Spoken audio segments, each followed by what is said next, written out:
जिल्हाधिकाऱ्यांनी घेतला ज्योतिबा चैत्रयात्रा नियोजनाचा आढावा.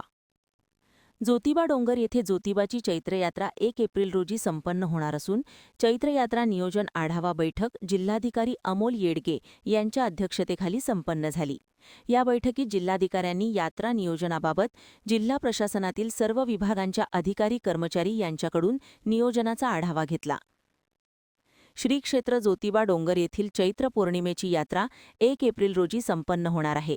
यात्रा काळात भाविकांना आणि ग्रामस्थांना यात्रा काळातील मूलभूत सेवा सुविधा पुरवण्यासाठी जिल्हा प्रशासनातील सर्व विभागांमार्फत ज्योतिबा डोंगर येथे युद्धपातळीवर तयारी सुरू आहे. या तयारीचा आढावा घेण्यासाठी ज्योतिबा डोंगर येथे जिल्हाधिकारी अमोल येडगे यांच्या अध्यक्षतेखाली यात्रा नियोजन आढावा बैठक घेण्यात आली. या बैठकीत सर्व विभागांच्या नियोजनाचा आढावा घेण्यात आला. या वर्षीच्या यात्रेला 9 ते 10 लाख भाविक उपस्थित राहतील. या पद्धतीने नियोजन सुरू असून पाणीपुरवठा, स्वच्छता, वाहतूक, सुरक्षा, आरोग्य आणि इतर सर्व विभागांचा आढावा घेण्यात आला.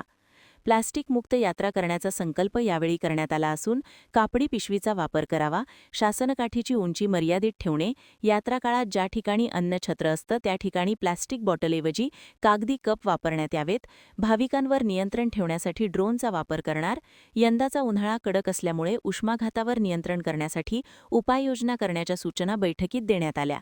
यावेळी परगावच्या येणाऱ्या व्यापाऱ्यांनी परवानगीशिवाय यात्रा काळात कोणतीही वस्तू विक्री करण्यास मनाई करण्यात आली आहे.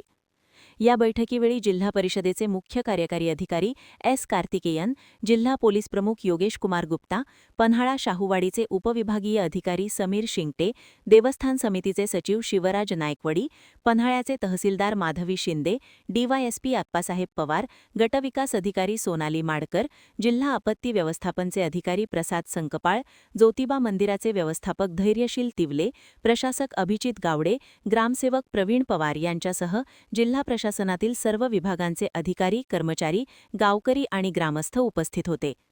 महान कार्य न्यूजसाठी दत्तात्रय धडेल, ज्योतिबा डोंगर.